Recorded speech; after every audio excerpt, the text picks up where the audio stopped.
Greetings, Earthlings, and welcome to another edition of Pope Culture, coming to you from the luxurious studios of Radio Titans in Los Angeles. And as always, I'm one of your three co-hosts, Carl Kozlowski. I am a film critic for the Archdiocese of Los Angeles magazine, Angeles News, among other religious outlets. And with me, as always, are my co-hosts, Tanya Yarbrough, a dog trainer and a Catholic unextraordinaire. And Michael Wally, a fellow film critic with Carl over at Angeles News.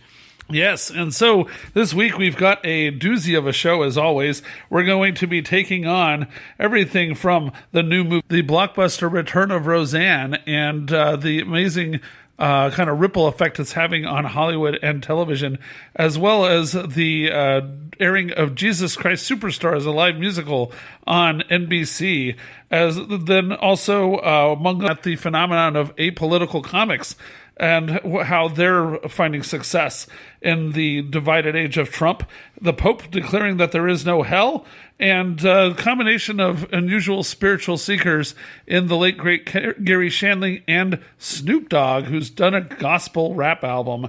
So here we go, folks.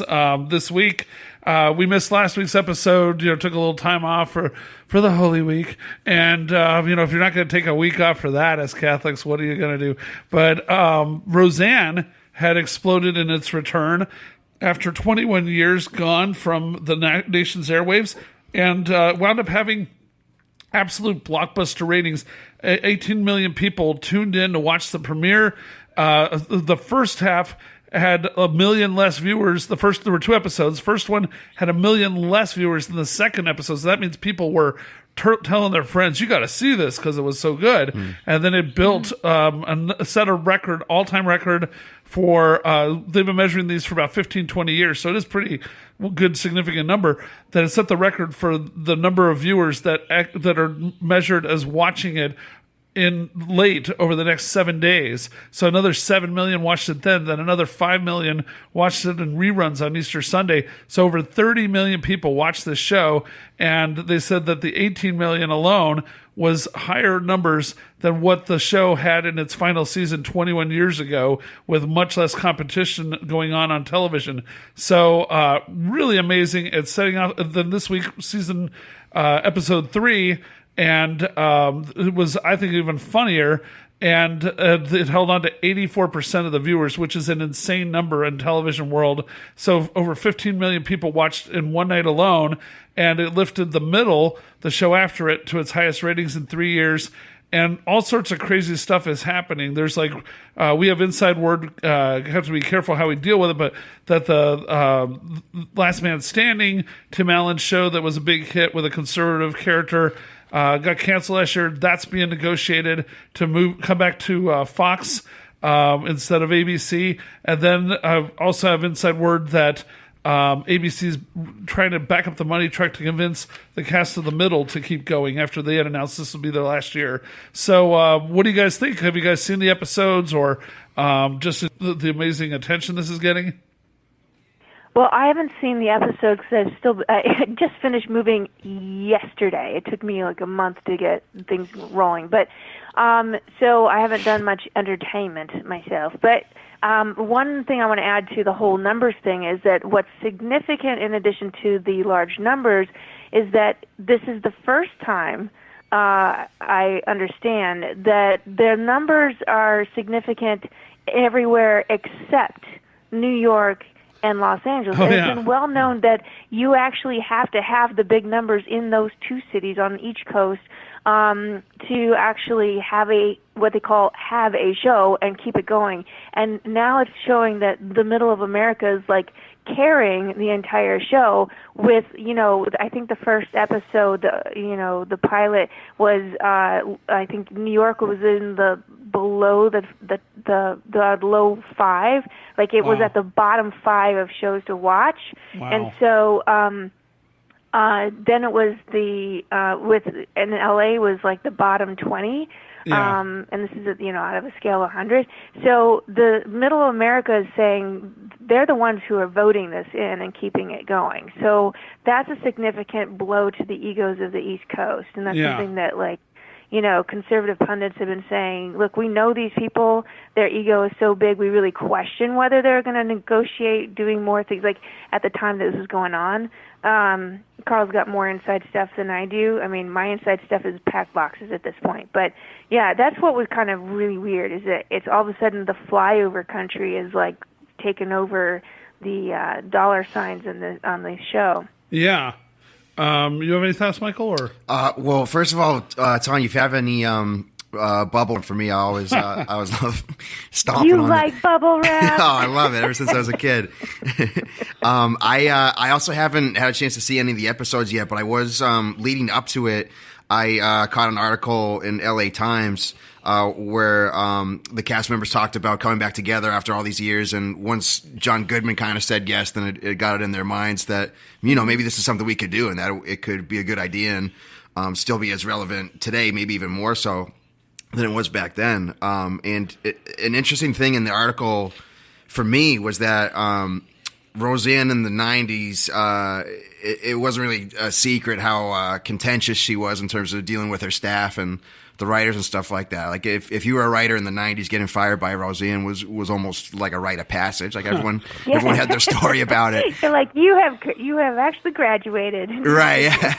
Yeah, it's like a badge of honor. But yeah, now Roseanne was quoted in the article, and she said she kind of owned up to it. It's like, look, I've come a long way as a person, and I'm excited to do the show and put out some really good content, but also because I think I'm a lot better now at how I collaborate and deal with other people. And she's excited to kind of have a second chance at kind of doing things the right way.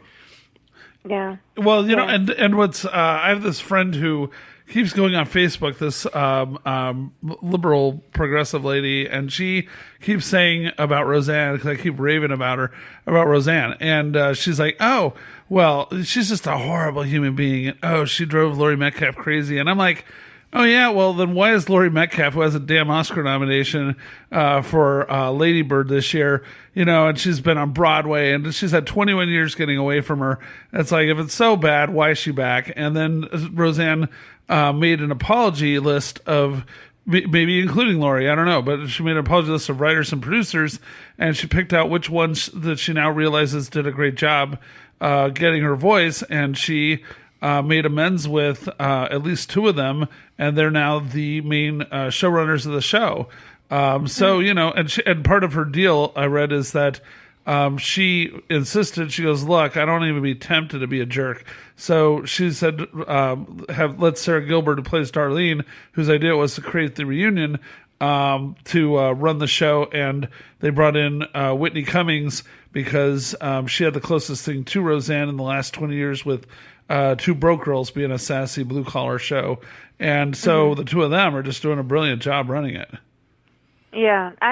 So it's an interesting little redemption story for the whole, Roseanne came out just before Easter. But, yeah, that's kind of interesting that she came out? To hear that stuff. Because and I say few just because the ratio is horrendous, which is part of why I quit acting, because it was just so difficult to deal with all of that craziness, and you were constantly being told that I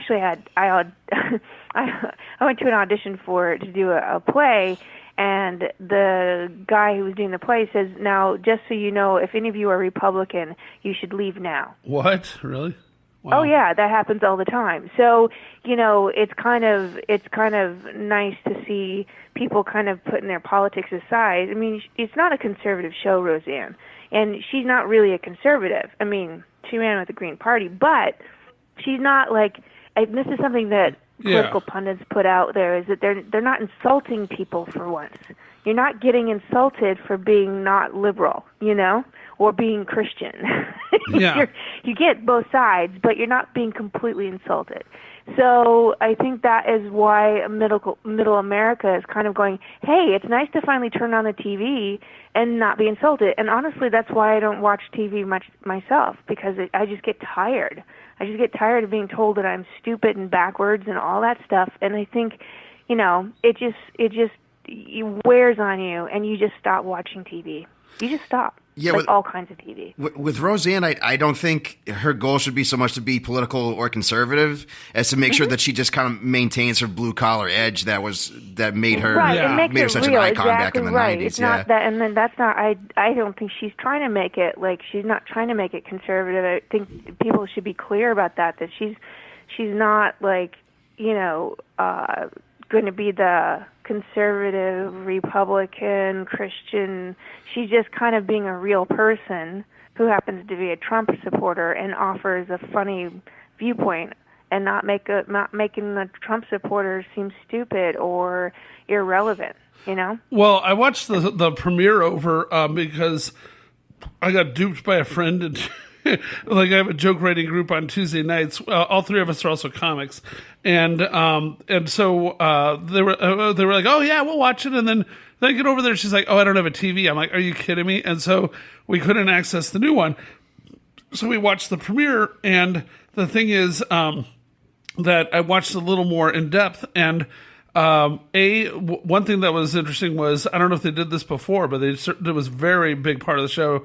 Roseanne called them all to have a prayer before their meal, and there was a punchline at the end, but it was real. You could tell they were doing the real, genuine prayer.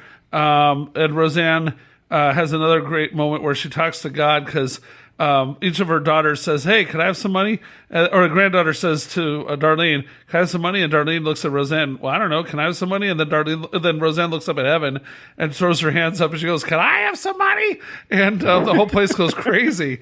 And so, so it was obvious that there's God. And then what was also another interesting thing was that Roseanne says something about somebody says something about having a gun, and so it makes it look like it's a bad thing, right? And as we said before, me and Michael are lean on the gun control side, and you're very, say, hey, leave the Second Amendment alone. Well, so the thing is that on the show, one of them makes a crack about guns. I forget who it was, and then John Goodman drops his jaw like in the background, and Roseanne looks over like, "What?" Like mouths, and he's like, and then the person who knocked the gun walks away, and then he goes, "You know what? I forgot we have a house full of kids again because a bunch of their kids came back with their grandkids and are living there." And he's like, "And I forgot where we put our gun." And so a little subplot is him searching the house in ridiculous places where they have their gun, but it makes it clear the Connors have a gun, and it's no big deal to them. And and then one other thing they did was, so they pray, they have the gun, but on the other hand, the oldest daughter is trying to be a surrogate, and because her husband died, she's desperately broke, and so Dan gets mad and he throws something like hard into the trash. But then, and he's like, "Roseanne, are you going to tell her what's what or what?" And then Jackie, the aunt says, Roseanne's sister says, "Roseanne, you always believed her body, her choice." And so Roseanne goes, "Yeah," and she doesn't like it. And it makes it clear later that she and Dan are still talking against the decision, but she says, hey, she's got a right to have her say. So it does have both sides depending on the issue. And it's not supposed to be like a show about conservatives, but it is finally painting people with blue collar as not being just, stupid, backwards people who have no value in their point of view. And, a political thing in the media, which, is an interesting thing besides this trend here. There's also the trend of, comedians who are openly saying, hey, we're not going to do political jokes anymore. Yeah. Like, it's just not, and Kevin Hart, got a lot of flack recently for saying that, when he was interviewed for a magazine, I think it was Venture, but he says, look, I don't want to alienate people. My job is to bring and spread positivity. And so why, upset half my audience, when it's not necessary? It's not really my job to make a political statement, which is a kind of a growing trend, or has been a trend, but quietly been a trend, I think, with these, because Jerry Seinfeld's the same way. He doesn't do political jokes, and he's had a very successful career. Yeah, Jerry Seinfeld actually, he said it. I don't even do colleges anymore because he said that they get offended no matter what you say at and it's really kind of a discouraging trend in comedy. Right, the political correctness thing, you know, where you can't even make fun of a group of people